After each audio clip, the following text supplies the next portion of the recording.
लोकशाहीचा बुलंद आवाज, रिपब्लिकन वार्ता, महाराष्ट्र। स्टुडंट पोलीस कॅन्डिडेट उपक्रमांतर्गत गणेश मूर्ती संकलन उपक्रम, गणेश मूर्ती विसर्जन व निर्माल्य संकलन उपक्रम। स्टुडंट पोलीस कॅन्डिडेट उपक्रमांतर्गत नाशिकात गणेश मूर्ती संकलन उपक्रम दिनांक 17/9/2024 रोजी सकाळी 9 वाजता श्री म्हसोबा महाराज मंदिर सिटी सेंटर मॉल जवळ नंदिनी नदी किनारी नाशिक येथे पर्यावरणपूरक गणेश मूर्ती विसर्जन व निर्माल्य संकलन उपक्रमात स्टुडंट पोलीस कॅन्डिडेट मनपा माध्यमिक विद्यालय कामटवाडे येथील 40 विद्यार्थी यांनी सहभाग घेतला। विद्यार्थी यांनी मूर्ती संकलन व निर्माल्य संकलन यशस्वीरित्या केलं।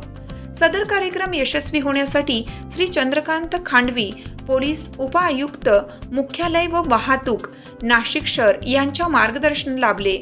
श्री सुधाकर सुरडकर सहाय्यक पोलीस आयुक्त शहर वाहतूक विभाग नाशिक शहर, श्री संतोष नरुते वरिष्ठ पोलीस निरीक्षक मुंबई नाका पोलीस स्टेशन, श्री सचिन जाधव कार्यकारी अभियंता मनपा नाशिक शाळेचे मुख्याध्यापक श्री शिरोडे, श्री सोनवणे सर, श्री अमित कुलकर्णी, श्री रजत शर्मा, सक्षम फाउंडेशनचे पदाधिकारी श्री चंद्रशेखर जंगले, श्रीमती पूनम कानव, श्री चंदू पाटील व इतर मान्यवर कार्यक्रमासाठी उपस्थित होते।